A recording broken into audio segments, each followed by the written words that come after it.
A while back, I spoke about a series involving three very different individuals forced together by circumstance: an agent, a tech expert, and a thrill-seeking pilot.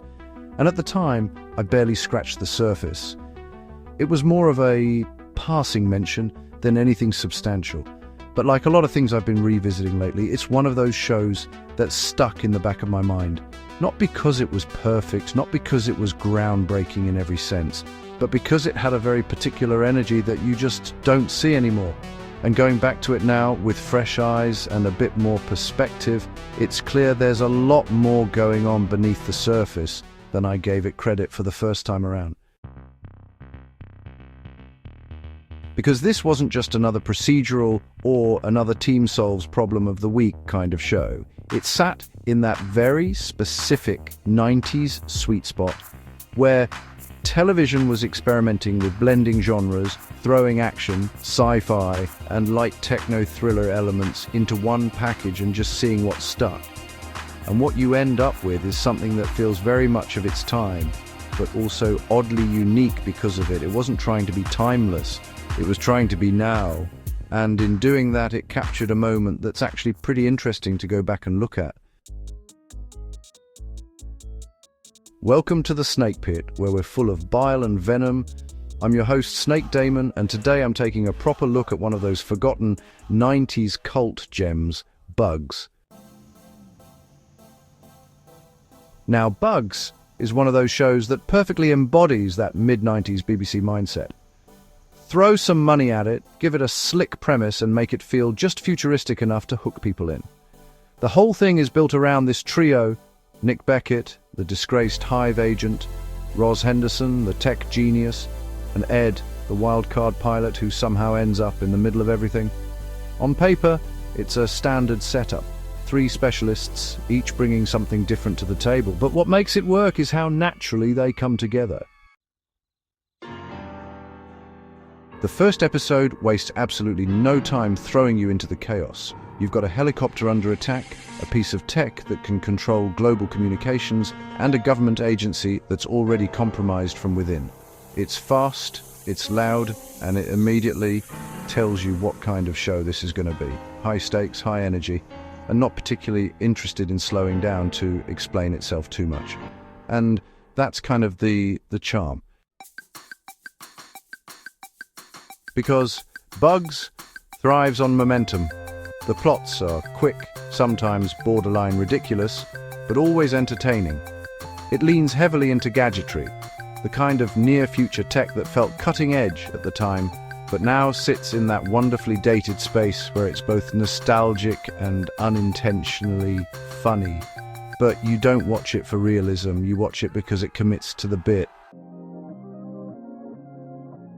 Visually, the show does a lot with what it has. Filming around the London Docklands, especially places like Canary Wharf, gives it this sleek, almost futuristic aesthetic without needing massive set builds. At the time, those locations felt like the future: glass, steel, open spaces. It all feeds into the idea that this is a world just slightly ahead of our own. And when you factor in the real-world disruption caused by events like the IRA bombing forcing production to relocate, it's actually impressive how well the show maintains that visual consistency. Then you've got the cast. Jesse Birdsall, coming off El Dorado, could have easily faded into obscurity. But here, he works. Beckett has that slightly rough-edged, on-the-run energy that anchors the group. Jay Griffiths as Roz brings the brains, but without falling into the usual cold tech expert stereotype. She's sharp, capable, and actually feels like part of the team, rather than just the exposition machine. And then there's Craig McLachlan as Ed, who is basically the wild card of the group. Part pilot, part adrenaline junkie, and often the one dragging the others into even more chaos than they signed up for. Together, they click, and that's crucial. Because when you strip everything else away, the gadgets, the explosions, the techno-thriller plots, what keeps you watching is whether the team works. And in Bugs, it does. The chemistry is there, and it carries a lot of the heavier, more outlandish elements of the show. Now, yes, it's cheesy, of course it is, but that's part of the appeal. This is a show that sits comfortably in that lineage of 70s and 80s television, where a bit of camp, a bit of exaggeration, and a bit of just go with it. Storytelling was expected. And rather than trying to move away from that, Bugs leans into it. The long coats, the serious expressions, the dramatic pauses, it's all there. It's peak 90s aesthetic, and honestly, it's kind of refreshing. What's interesting is how much more sci-fi it feels on a rewatch. At the time, it probably came across as more grounded, a tech thriller with some futuristic elements. But now, with hindsight, you can see just how far it pushes into speculative territory. Satellite control systems, advanced hacking, global communication shutdowns. It's all stuff that felt just out of reach back then, but now sits in this weird space where it's almost believable, just not quite in the way the show imagined. And that's where Bugs really earns its cult status. It's not perfect, it's not polished in the way modern shows are, but it's got personality, it's got energy, and it's got that very specific 90s charm that's hard to replicate, because it came from a time when TV was willing to take risks without overthinking everything.